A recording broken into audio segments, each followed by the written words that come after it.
So I'm going to start the recording here now. All right, I think I'm recording. Let me just make sure, because usually, oh yeah, it is. Okay, guys, sorry. So everybody, welcome. My name is Lynn Schulte, and trying to go back. There we go. Okay, so my name is Lynn Schulte, and I'm a women's health physical therapist, and I'd like to welcome you to the 3 key assessments to facilitate birth webinar. Like I said, I'm a women's health physical therapist. I work out of the Boulder and Denver, Colorado areas, and I'm also the founder of the Institute for Birth Healing. Can you guys see that okay, or your screen, are your pictures hiding the bottom of the... No, it's full screen for Full me. screen, you can see that? Okay, that was just me. It's just in my computer how it's showing up for me. So, okay, great. All right, so welcome, and let's jump right on in. I just want to share a little bit about who I am. I am a mom. I have 2 teenage boys here that I'm super proud of. They're fine young men. My oldest is looking to go to college over in China. He's been studying Mandarin, and so he just got back from spring break checking out universities in China. And my 15-year-old has his driver's permit, and so we almost got into an accident today while we were out driving around. So I'm very, very grateful we didn't, and that was very challenging, but we got through it. So 15 is my favorite time with kiddos because they want you in the car with them, and they actually talk to you more. So it's pretty fun. So. Oh, thank you, Dottie. You said good-looking young men. Thank you. I think so too, but I'm a little biased. So I'm not only, I love being a mom, but I also absolutely love being a physical therapist and specializing in the women's health. The pelvis and the abdomen are my areas of expertise. And for the last 10 years, I have mainly worked with pregnant and postpartum women. And that's really allowed me to see there's common patterns that the pelvis goes into in order to get a baby out. And I see it in probably 95% of the women that I work on that come to see me have this pattern. And it's super helpful to understand this pattern and what needs to happen for birth, and also how to help a mom get out of that pattern after birth. And so I've been seeing probably thousands of women now, helping them to recover from birth and also to prepare their bodies for birth. And I absolutely love, love, love this work. And I've been getting emails from women all over the world, actually, because I've been posting some videos on YouTube. I have a YouTube channel. The Institute for Birth Healing is the name of my channel there. And I have a ton of videos that I put up there just describing some of the different patterns and issues that I'm finding in postpartum bodies and what moms can do about it. And so I'm getting emails weekly from women all over the world saying, oh my gosh, I have exactly what you're talking about. Do you know of anyone in my area that can help me?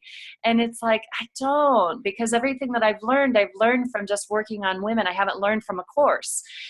It's been wonderful how I look back on my career and the different courses that I took to gain skills to be able to apply to the pregnant and postpartum body that have really helped me be able to treat this body and this population so effectively. So I've been trained in craniosacral therapy, visceral manipulation, and I really took a course back in '94 that really transformed my practice, and that was working with the sacroiliac joint and the pelvis. And that really has been foundational in how I approach the pregnant and postpartum body. And I feel like that is the key that we need to be addressing and bringing towards every pregnant and postpartum body. And so getting these emails, getting these women that are in need all over the world, I realized that I really need to share what I know. And so that has led me to create the Institute for Birth Healing. And I'm super excited about what we're doing here at the Institute. We've created a couple of courses to teach birth professionals, people who can do body work, hands-on work on women. We've got a pregnancy course and a postpartum course. And then we also have an advanced healing course. And our goal with the Institute for Birth Healing is offering certification to become a birth healing specialist. And by going through the 3 different courses and learning this material and being able to apply it to the women that you treat can really help set you apart as a birth healing specialist, and something that moms will be looking for. And my goal is that really that we have birth healing specialists all over the world. I was fortunate enough to be invited over to Moscow, Russia last fall and started the trainings over there. So we're already working on that international presence. And I really do hope and see this work going all over the world. It's my hope and dream and goal to have a birth healing specialist in every city, everywhere. Moms are so in need of this work and this help and this support. And I'm super excited. I just had a group of participants go through my postpartum course, and they've been applying it to their clients, and they're getting great results. So I'm super excited that they're able to do exactly what I can do. So I know that this work is transferable and that women are going to get the help that they need. And so, again, I just hope that we can apply this to all women every day, everywhere. And so let's go ahead and jump in about the 3 key assessments here. And let's talk about what's really happening today during pregnancy, because it's my goal that we really do shift things here.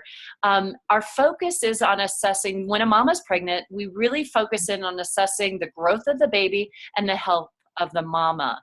But what I feel is sorely lacking in our birth culture is assessment of the birth door. And what I mean by that is, what I mean by that is the pelvis. So the birth door to me is the pelvis and the pelvic floor muscles. That is what the baby needs to pass through in order to get out. And right now, we're going into birth wondering if that door is going to open or not. We don't really know. We're hoping, we're assuming it will.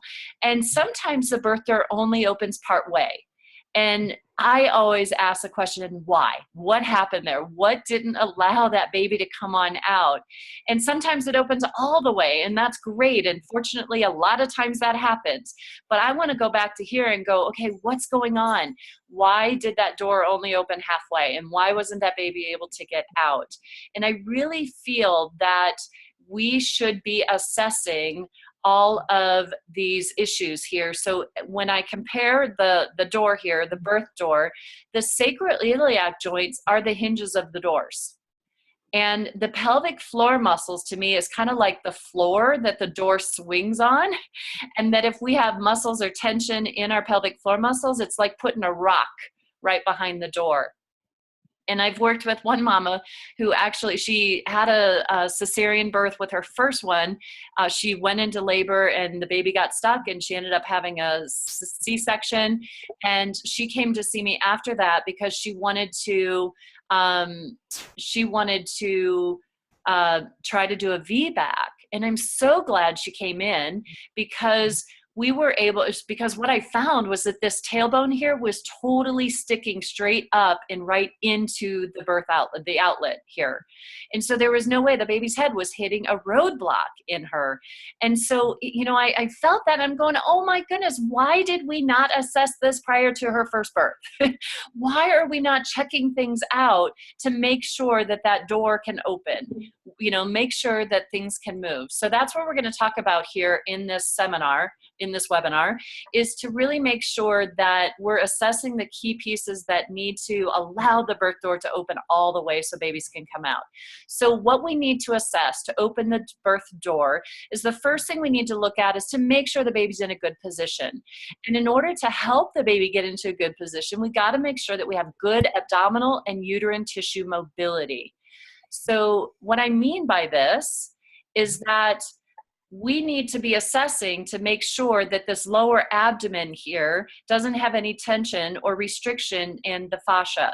So when we're assessing the baby's position in the belly, we want to find out, is the baby's head midline? And by midline, I mean right in the center by that pubic bone. The baby is nice and the head is nice and centered in there. A lot of times mamas go into labor with the baby heading into one hip. And it just astounds me that we allow this to happen, because if a baby's headed into the hip, there's so much more force and efforting that needs to happen for that baby's head to find the midline. And the baby's head is being held off because of tension in the body. And so we can learn to release this tension and release the restrictions that are keeping the baby off to the side. So the other thing we need to think about is the baby inhabiting only one side of the body? A lot of times moms have issues in here that cause the baby to be held into one side of the body or the other. And I'm going to talk about what those issues are and what we need to be assessing prior to birth. So in this webinar, I'm talking about some of the issues that moms bring to their birth in their body that we need to be aware of prior to them going into the birth. So the other thing we need to be assessing is, is the baby breech? Now I know we're much better about this, really being able to identify if the baby's head is down or not. But what I find is that when babies are breached, it could be one of two things. It's either that there's tightness in the abdominal fascia or the uterine ligaments that are keeping the baby in a bad position, or there's pelvic floor muscle tension. And I have worked with both of these issues in releasing the tightness in the abdominal fascia, the uterine ligaments, and also releasing the pelvic floor muscle tension. And I've been able to get babies to move. And so it's something that I would love, love, love to get into more hands, mama's ability to be able to manipulate and change and release the tension in these areas. Okay, there was a thought that I had there. Let's just go in. So our first key assessment here is really being able to assess the lower abdominal fascia and the uterine ligaments and make sure that they're nice and even, and the baby has the ability to get into the proper position to come on out. Now, some of the things that can happen or can cause restrictions in the abdominal fascia is appendectomy scars. I just had a woman that I saw a week ago or so. She came in to see me. She was pregnant, like 32 weeks pregnant. And she said something really interesting when she came in. She goes, "Oh, I know exactly where my baby is in my belly." And I thought that was very curious because I have never heard that before from a mama. And, people are kind of like, yeah, I'm not quite sure where they're at. Well, the reason this mama knew where the baby was because she had such tension and restriction from her appendectomy scar. The baby was only inhabiting the right side of her belly, and she needed, and we were able to release that and get that released in there. And she felt so much more comfortable. She didn't realize how much tension she was holding in her belly because she'd never been pregnant before, didn't know any differently. But when we released that and got that uterus to have good mobility side to side, she was like so amazed at how good she felt. And so I know that's going to allow the baby to be able to get into the best position. So, I really hope that on your screening forms for your mamas, you're asking them, have you ever had any lower abdominal surgeries? Have you ever been in a car accident using the seatbelt? So seatbelt injuries go right across that lower abdomen and really cause a lot of scar tissue to happen from the force of that seatbelt trying to stop your body. So that can be an issue. And any abdominal surgeries, we need to be asking our mamas if they've had any other kind of surgeries, because that definitely causes scar tissues. And then any injuries to the abdominal area. So we need to be assessing or asking our moms, what kind of sports did you play when you were young?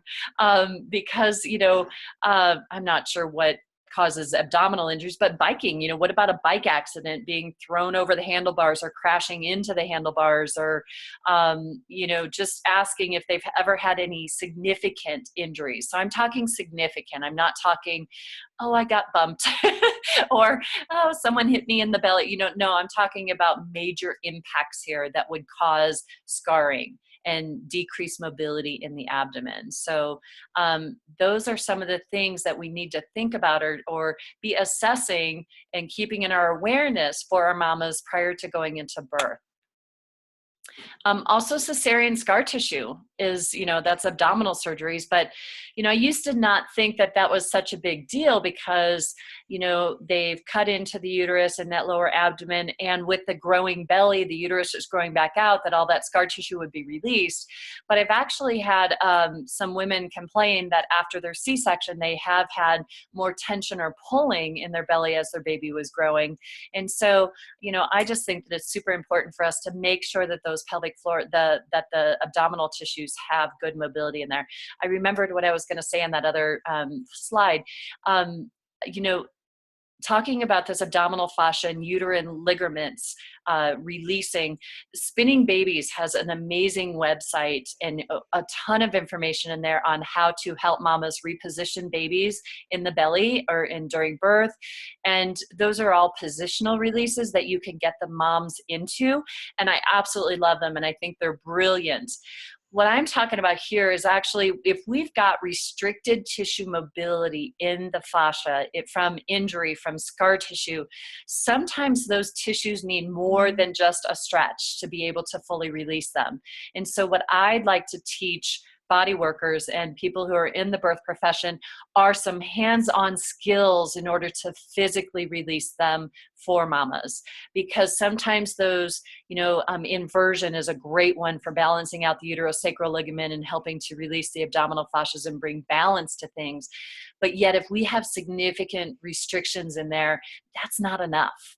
And so I'd like to teach you the next step of really how to release that using your own hands.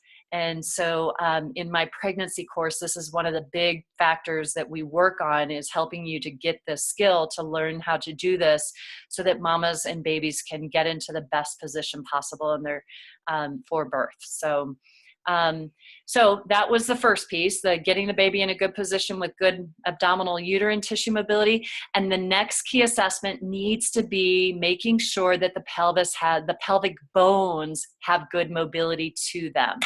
So what I mean by that is I want you to look at the slide here and realize all these arrows show you the position or the motions that the pelvic bones need to go through for birth. So this top one is counternutation, where the sacrum actually, the sacral base here at the top goes backwards and the tailbone moves forward a little bit. These ilial bones go out to the side, and these ischial bones actually come a little bit together in the midline. And this helps open up this pelvic inlet and make it larger for the baby to enter in. And then once the baby hits the pelvic floor muscles, then we come down here. These bones need to move in the opposite direction. So now the sacral base moves forward and the tailbone lifts backwards. The ilial bones come inward and the sit bones splay out to the side. Now, this is super important here. If the sacroiliac joint is in dysfunction from any sort of injury, this sacrum is not going to be able to move as freely as it needs to for birth. And so there's a way for us to really assess to make sure that these bones can move as they need to. And also this pelvic bone is actually a ring of bone. You can see this circle right here, right? And this circle of bone is there to help distribute the forces. It takes the weight from the legs, transferring up into our trunk. And this is a ring of bone, and that ring of bone, all that the forces get distributed through that ring of bone. Well, if we've had an injury or a trauma to our pelvis or to one side of the pelvic bone, then that bone is going to be harder. And it's not going to have the flexibility to be able to do these motions that need to happen for birth. And I've just seen it over and over again in my mamas, that they come to me with these major dysfunctions in not only their sacroiliac joint, but in their bones themselves. And I learned how to appreciate the difference between normal bone and hard bone. And normal bone is actually springy. There's a give to it. And if you actually look at the matrix of a bone, it's actually like a sponge. It's cellular, it's open. There's space in between the fibers of the bone. And that's meant to give slightly. Bone is not hard like cement. It actually has some give to it. And that's what we need for birth. But if we've had trauma or injury or impact in the bone, it becomes hard. And that cellular spongy like material becomes stiff and hard. And you can learn to appreciate the difference between normal bone and hard bone. And then we can assess that in our mamas probably prior to birth. And what happens is that when we have hard bone, the tissues that attach to that bone get activated. And so one of the things that I find postpartum is that this left ischial rami here, this left pubic bone, left ischial rami, and left ischium, they get hammered. They are always hard after birth. And this is one of the things that I release in all of my postpartum moms. And what we'll find sometimes is that moms will have increased tone in their left adductor muscles. That's the inside of your inner thigh. Those muscles attach right here to this pubic rami. And when they have activated tone in there, what I find is that when the bone is hard, anything that attaches to that hardened bone gets activated, and then it can't relax. And so these moms that have come to me with left adductor tension, they'll say, yeah, I've been seeing a chiropractor, I've been seeing a massage therapist, and it'll be better for a day maybe, but then it always comes right back. That's because we're not addressing the issue. The issue is in the bone, and we need to soften the bone again, get it back to its normal state. And that's what I teach you how to assess this in my pregnancy course. And then in my postpartum course, I teach you how to treat this to release it so that moms don't have the birth effects in their bodies anymore. So hardened bone can limit the mobility of the bones to be able to open up for birth. So we really need to be assessing that. When we have normal bone, we have a greater ability to move and do what it needs to for birth. Like I was talking about with this ring of bone here, when we have hardened bone in here, it doesn't allow that distribution of force equally throughout that ring. It kind of is diminished in the side that's been traumatized. And so it causes other parts of that ring to work more. And there's 3 joints in this pelvis. We have the pubic bone up front, and then we have the 2 sacroiliac joints in the back. And if there's any injury on one side of them, the other 2 have to make up for it. And so that can cause a lot of problems with supporting the weight, and with, it creates pain as we try to distribute the forces. So a lot of moms that come to me when they're pregnant with their second babe, so they're able to carry their first baby, no problem. They had their first birth. Now they come to me after being pregnant the second time, and now they're having a lot of pain. And what I'm finding is that the body, the bones, the pelvis are actually still opened in the birthing pattern that happens as a baby comes through.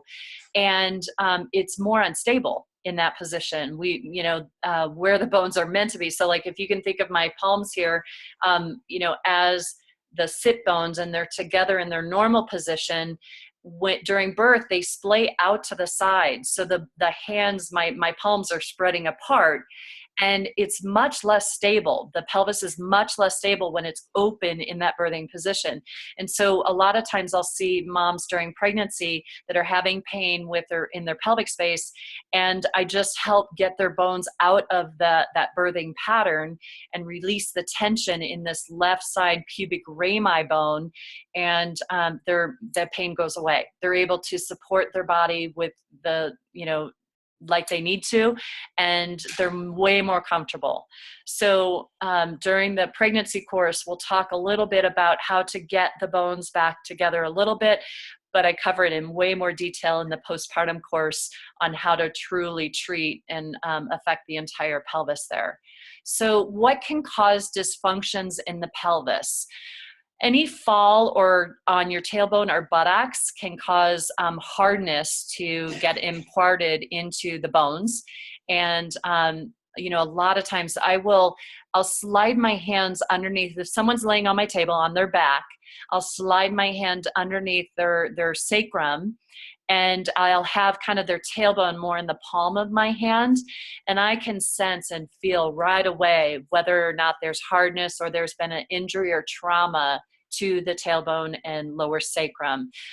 This lower part, this lower third part of the sacrum is right where the pelvic floor muscles attach. And that is where I find the most, the hardened part of the sacrum after birth. And so that's usually after a baby's been stuck there, right? So they hit the pelvic floor muscles and they're just not coming through. That lower third of the sacrum tends to be the area that is hardest after birth. And so we want to soften that, especially for the next time around, to just make sure that things can open up like they need to. So any injuries from sporting activities, this is huge for women that were ice hockey, or well, ice skaters. I had one mama that I worked with who was pregnant with her baby. She was an ice hockey player. And so she was knocked all around on her pelvis, and her pelvis was a mess. And she was having a lot of pain carrying that baby. And we were really able to help her to get rid of all the hardness and all the dysfunction she was carrying in her pelvic bones. And then she was able to have a vaginal birth. So I truly believe that getting the work and getting the release work done to her pelvic bones really did help facilitate that. Skiers, snowboarders specifically, I think they tend to land a lot on their tailbone and their lower sacrum. These are all just things that we want to keep in mind as, you know, as a mama goes into birth.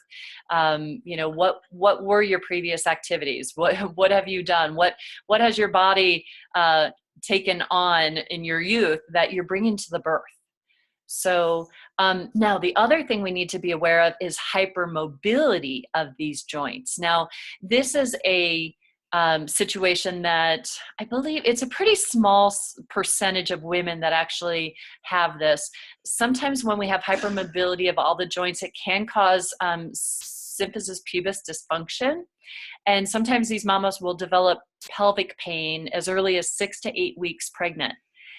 They start feeling have an instability feeling in their pelvic space. And, you know, it's not so much actually women who are hypermobile actually have easier births. So that's another thing that you can assess prior to birth is, you know, can mom's thumbs bend down and touch their forearm? Do their elbows hyperextend and bend, you know, what you would say backwards if they straighten it out all the way? Do their knees hyperextend when they stand up? If all three of those are in their body, then you're thinking that this woman is hypermobile, and that actually makes birth easier. But the thing we want to be aware of with hypermobility of joints, especially if a mom's having dysfunction. Now, if a mom is complaining of a lot of pain during pregnancy and they have hypermobility, sometimes it can be from an injury. Like I said, that ring of a bone, if they have a hardness in one part of that ring, it can cause the rest of the bone not to be able to distribute its forces evenly, and that can cause dysfunction in the symphysis pubis joint or in the SI joints. And so I found that if I release the hardness in the bone, then mom's way more comfortable during pregnancy. And if mom does have true hypermobility in her joints, plus she's having a lot of symphysis pubis pain, like some mamas are super debilitated and actually end up in a wheelchair in their third trimester or third trimester of pregnancy, if it's a really bad situation. And just one tip here, everyone, is that most practitioners will tell these women to keep their knees together, and that is so not what they want to do. It's the exact opposite. Our pelvis is way more stable if we keep our knees apart. So when they're sitting, they need to sit like a man, I tell them. Keep their knees out to the side. The angle of the femur bones, the way it comes into the pelvis, it comes in and offers more stability to the pelvis when our knees are apart versus together. So that's one tip that you can keep your mamas. They'll usually complain of rolling over in bed, pain with rolling over in bed, getting out of car, bathtub, those types of things. And the more they can keep their knees apart while they're doing those activities, the more stability they'll have in their pelvic area. But one of the biggest things we need to be aware of with women who have this hypermobility is the positions we get them into for birth. And in my pregnancy course, I go into this in much greater detail, but we really want to prevent any long-term disability from happening by that symphysis pubis joint disrupting. And I have a picture of an x-ray that I'm going to show you here in just a little bit. So stay tuned to that, okay? Also, car accidents where a mom was actually slamming on the brake. That force of the leg, is trying to slam on that brake, that force goes all the way up into their pelvis, into their sacroiliac joint. And so moms who have been in a car accident and have slammed on that brake might complain of sacroiliac joint dysfunction, complain of back pain. And that's just something we want to keep in mind, because that can cause, again, dysfunction in that sacroiliac joint, which can make birth more challenging. So we can help free that up if we're aware of it prior to them going into birth.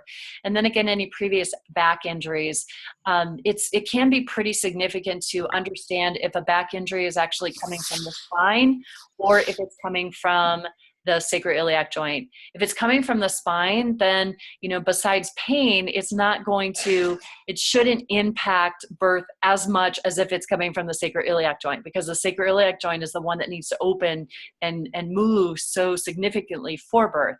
And so understanding if something's coming from the spine or from the sacroiliac joint, it's super important for you to understand if it is coming from that sacroiliac joint, we want to get help so that that joint can do what it needs to for birth. And then again, any lower extremity injuries can also impact the pelvis. I had a mom that I worked with who, she came to see me for her second pregnancy. And then the first pregnancy, she went into labor, but ended up having a cesarean birth. Baby got stuck, she didn't progress. And so with this second pregnancy, she just came to see me because she really wanted to try for a VBAC. And so we worked throughout her entire pregnancy. And what I found was actually her sacrum was so hard on one side. So as I felt her bones and the mobility of this sacral bone, one side was way harder than the other side. And then as I was working with it, I've learned to really tune into the body to see what the body wants to do, or to see where things are really coming from. And I was drawn down into her knee. And she actually told me that prior years ago, she had had a knee injury where she hyperextended her knee in the ocean. It kind of got jammed down into like a wave hit her, and her knee or her leg got got piled into the ocean floor, and it jammed right up into her back. And so that injury created this tension on the one side of her sacrum. And she had a lot of pelvic issues with her pregnancies, and we were able to help release that and get things more comfortable for her. She was able to have a vaginal birth second time around. The other thing that was interesting with her is that she had a lot of Braxton Hicks. So they diagnosed her with irritable uterus. So she was having 20, 30 contractions an hour throughout her pregnancy. On the days that we would work together and we would release her sacrum, they went down to 1 an hour. And so if we think about the anatomy here, we've got the uterosacral ligaments are on the inside. You're looking at the back of the pelvis here on the picture, but on the inside of the pictures I see, the uterosacral ligament attaches into this lower part or lower third of the sacrum, and that's what helps stabilize the uterus. There's a uterosacral ligament.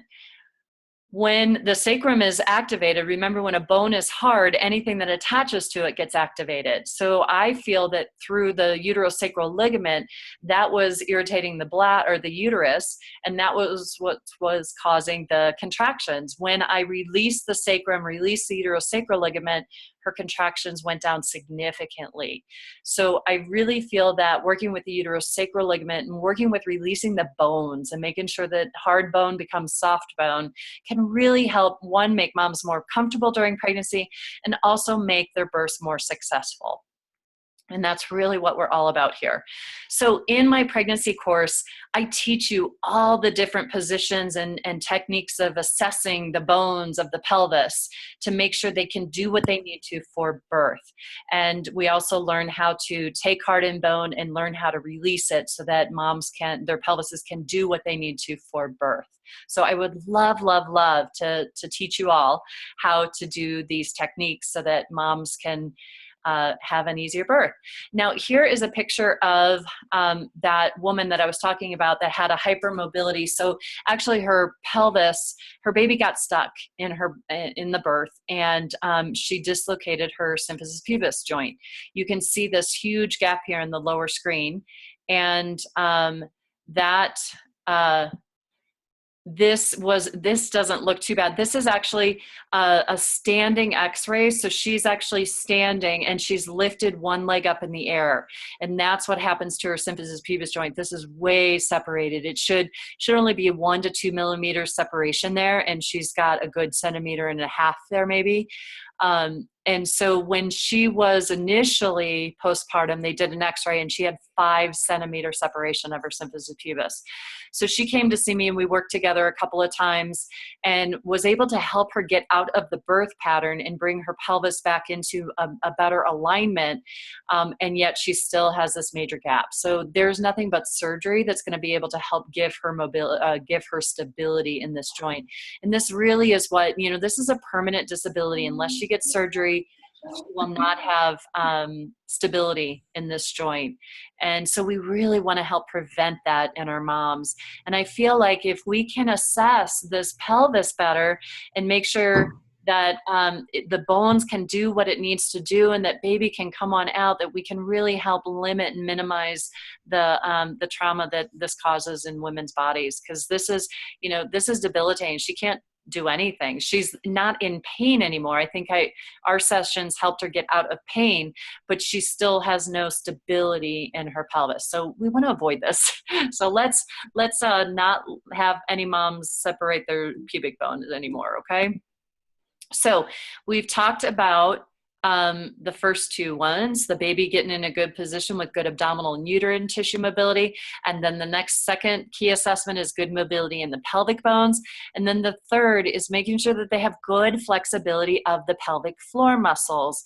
Now, the pelvic floor muscles, I really feel are like the stoplight for birth. That when women have red light tone in their pelvic floor muscles, it's like a signal to the baby, like, don't come down this way. And women who have a lot of tone in their pelvic floor muscles tend to carry their babies higher.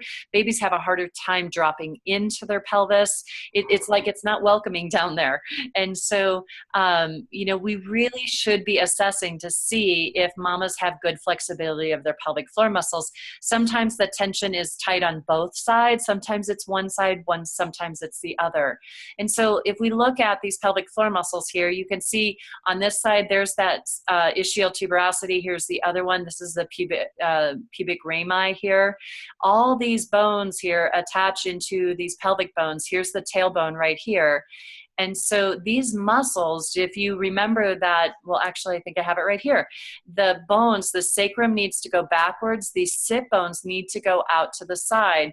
So if I go back to this, if this goes out to the side here and this goes back, all these muscles need to stretch to open. And then plus they're getting stretched that way, but they're also getting stretched this way as the baby's head comes on out this little hole right here. And so these it's critical that these pelvic floor muscles have the flexibility to be able to do what they need to do for birth. So the one piece is making sure the bones can move and move out to the side, and the tailbone can move as it needs to, but the pelvic floor muscles also need to be assessed. And I had a client who came to see me who was actually a labor nurse. And we were talking as I was assessing her, and she was saying that she just kind of intuitively started massaging women's pelvic floor muscles during birth. And the doctors loved her because her patients never ended up in a C-section. And I'm like, that's brilliant. That's exactly what needs to happen. But I've also had mamas come to me and say that their labor nurse was kind of pushing around in their muscles and it was creating so much pain that it actually felt intrusive and it felt traumatizing to them.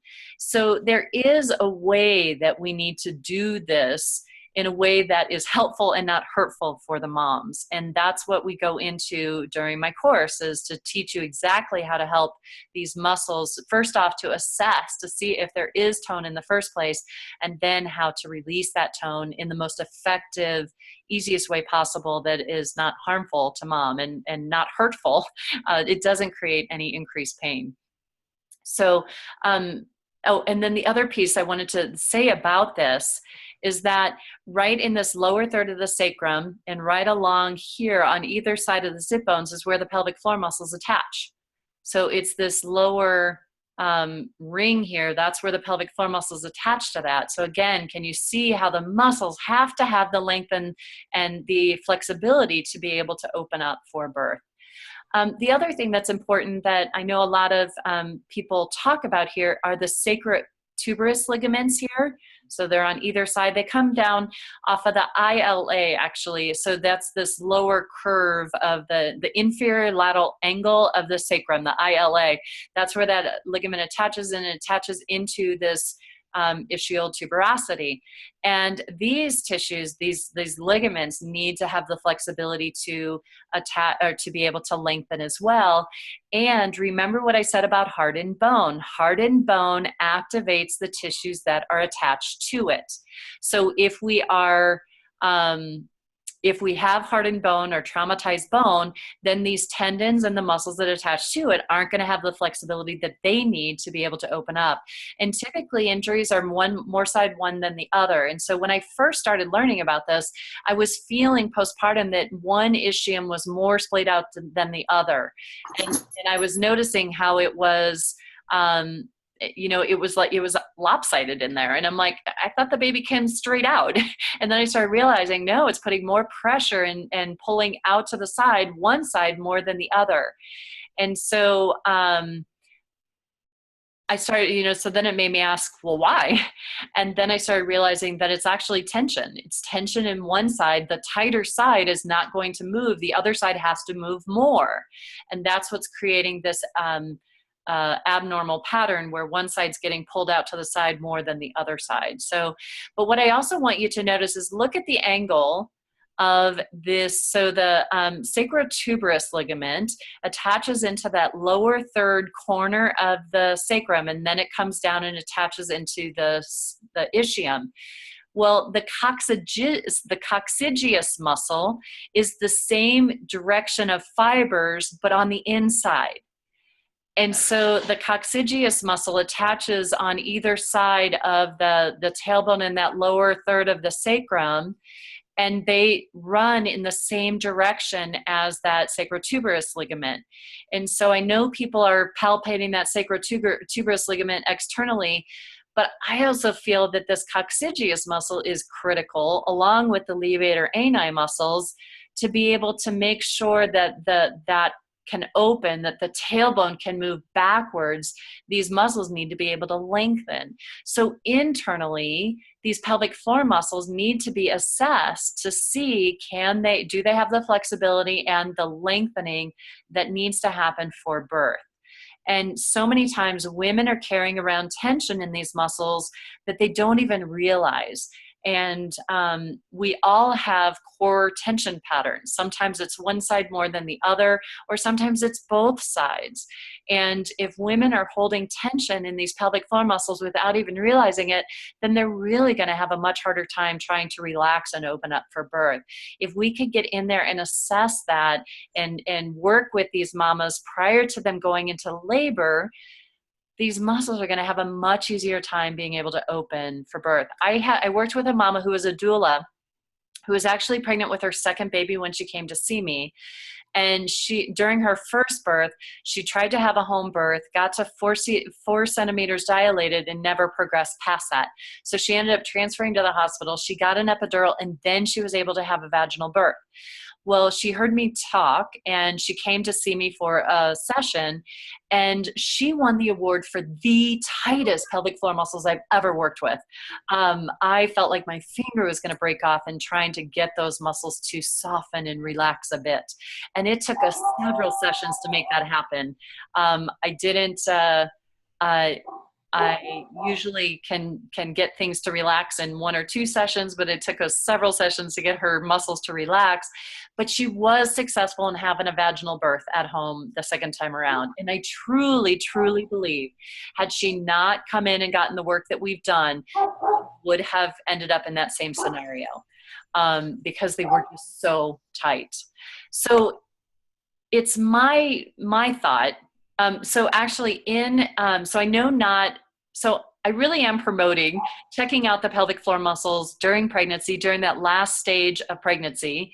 But I know that not everybody know or can do internal work, nor should they do internal work during pregnancy, but we can learn how to palpate these muscles externally and try to have some effect as well. So in my pregnancy course, we will work on learning how to feel these muscles externally to make sure that a mom is bringing even tone on both sides and springiness to the muscles. That's what we're looking for.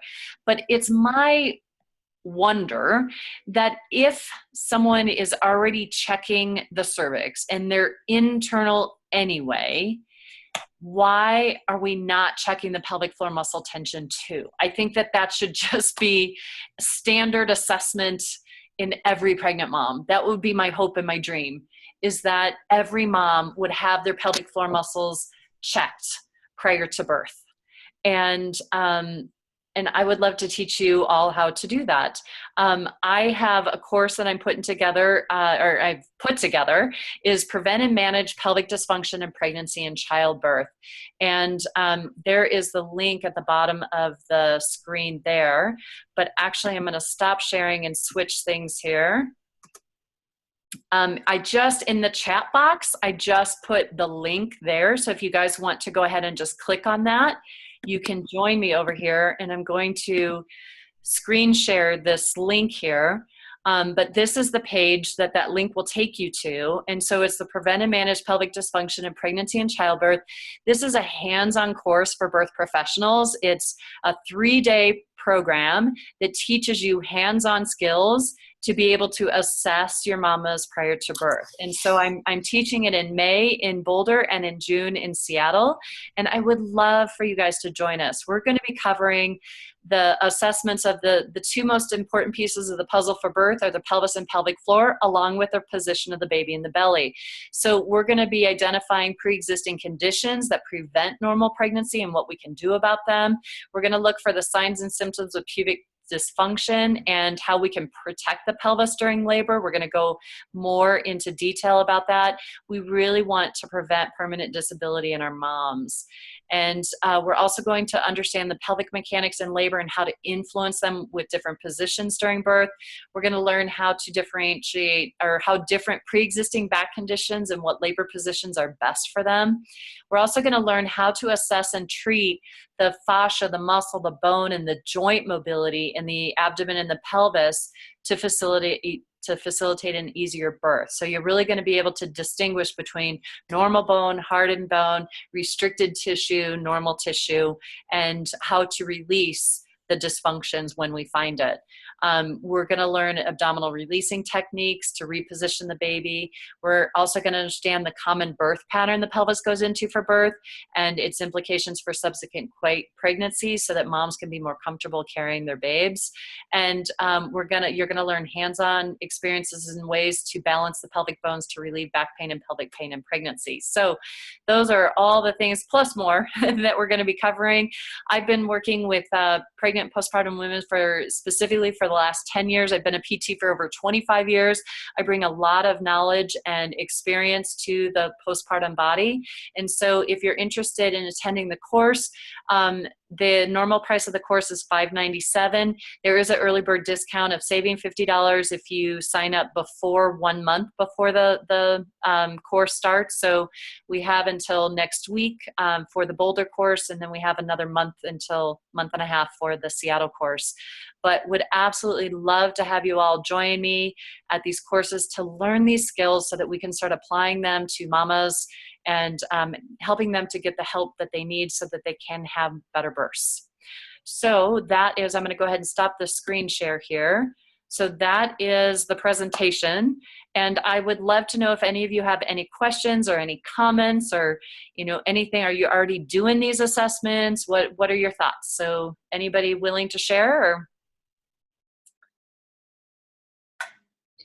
I'll ask a question. Can you hear me? Mm-hmm. Okay. Hi, Great. Joanna. Oh, sorry. I'm trying to move the chat. Hi. Hi. My name's Ayana. Okay. And I am a doula and I am a nurse, and I'm going into midwifery. Oh, fabulous. So this is really exciting, and I'm just curious. I feel like I've never heard anybody talk about this kind of assessment before. You haven't. You haven't. It's new, and you know, Dottie is a midwife there, and I know I had a couple of midwives take my pregnancy course. I had them take my pregnancy course in the fall, Uh-huh. and they said, "Oh my God, this is information every midwife needs to know." Uh-huh. And it's just not being taught because, I mean, really, it is from I'm a physical therapist. So I learned physical therapy skills on the pelvis, and I've just applied it to my pregnant and postpartum moms. And again, everything that I'm teaching you is stuff that I have learned myself. Uh-huh. And so, you know, I just kept seeing, and I get great results with my clients, and moms have easier births, and moms recover more completely after birth when they come to see me. And so I just know that this stuff works, and it's my hope and dream to get this work in so many other women's hands so that we can affect birth and recovery for moms in this country and everywhere. Yeah, you're right on. Yeah, I'm just like, wait a minute, I needed this. Yeah. I have clients who've needed this. So I have a client who had a baby last year, and she had such severe pubis symphysis dysfunction that she was barely walking at the end, and she's pregnant again. And I think she would be thrilled to know that there might be so there's stuff to do. Yeah, so there's a great book called wait a minute, let me think. It's by oh crud. It's Preventing Pelvic Pain During Pregnancy and After. Preventing Pelvic Pain During Pregnancy and After by Cecile Roost, Roost. Okay. And that's all about the hypermobility and pelvic pain. And she's got exercises in there in that book, you know, to help rebalance the bones a little bit better. And so that's an excellent resource. Again, I am of the mindset that the body's in dysfunction because it needs release work. It's, you know, there's some dysfunction going on in there, like hardened bone or injury to the bone that is creating this, that if she could somehow, and again, the way that I release the bone, I taught myself. So it's not like I can refer anyone to other practitioners to say, go get your bones released. You know, I mean, chiropractors manipulate the bones, and I totally agree. Chiropractors kind of have this philosophy that if the bones get in better alignment, then the tissues and everything will adapt and be better. And I totally agree with that, but I don't feel that it's from manipulating the joints. I feel that it's actually releasing the bone itself. Wow. That's what I have found is so effective, is really helping the bone to soften. And then everything that attaches to it releases and relaxes. So that's the different approach that I bring, and again, want to teach others how to do that. So yeah. And Dottie, I don't know if you can see that in the chat box, but Dottie just wrote, and I didn't know so many of pregnancy and birth complications could be due to hard bones. It makes total sense. And yes, I agree, Dottie. Totally agree. It's from the hardened bones and the tight muscles. So, and they kind of are, you know, chicken and egg, which came first. So a lot of times it's an impact to the bone that then creates the tension in the muscle. But a lot of women can have tension in their muscles and not have any trauma to their bone. So we can, you know, a lot of, you know, it's kind of like that. I liken the pelvic floor muscles to our shoulders, that if our shoulders, you know, a lot of times we realize that our shoulders are up by our ears. And then we're like, oh, wait, what am I doing? And then we relax them. That same tension can be held down in our pelvic floor muscles. And so I'm a huge fan for moms checking out their pelvic floor muscles prior to birth. And so, you know, we talk about doing perineal massage, but I really wish we would switch that name to doing pelvic floor massage, because I really feel that it's not the perineum that needs the attention, it's the muscles that need the attention, and the perineum will follow the muscles. If the muscles are able to give, then the skin will follow.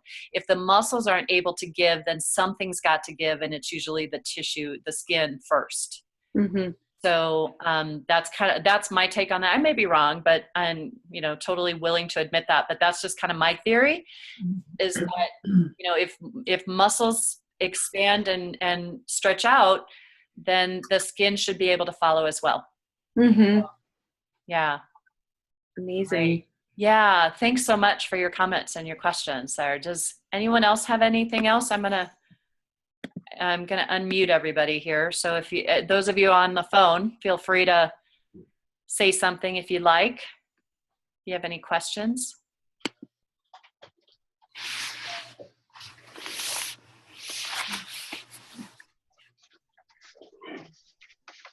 Are there any other comments or questions? Okay, so a couple other things that I want you all to just know about is that I'm going to be teaching these courses forever. Okay, so if you can't join me in May or June, I'll be teaching it again in September here in Boulder, and I'll be teaching them again all next year. And and from here on out, this is my passion, and my mission is to get this work into as many people's hands as I can. I also, if you go to the Institute for Birth Healing.com/events, I do have the rest of this year's on my calendar there. You can go check that out. My postpartum course will be held in August in Boulder. And then my advanced course is in November. So you do need to take the 2 courses prior to be able to join us for the advanced course. And I'm going to be bringing this course to Albuquerque next spring. So I'm also looking for other cities that are willing to host this course in their location. So if you feel you can get 10 people together that are willing to attend this course, then I'd be happy to come on out and would help you in promoting it and everything. But, I just need some people spearheading it in different locations. So happy to bring it to your area if you feel like you would like to organize that.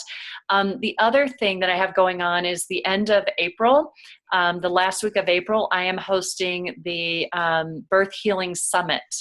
So I've interviewed 16 experts in the field of postpartum healing and have done some amazing interviews with them, and am sharing that information for free with people at the end of this month. You guys, for signing up for this course, you are on my mailing list. So if you look out for an email about that, so you can sign up to get access to that. So I would love to invite you guys to join us for that. Okay. So any other questions? Can you guys think of anything? Okay, please know that I am a resource for you too. Please email me, call me if you have any questions, any cases that you're stumped about. I'm happy to give you my input on things and help guide you if I can. And so if there is no other question, I'm gonna go ahead and stop the recording and say goodbye to everybody. So one last chance, anyone willing to or need to say anything? I do have a question. Sure. Sounds like you practice in Boulder? Uh-huh, I do, Okay. Boulder and Denver. Okay. Yes. Great. Yeah. Yep.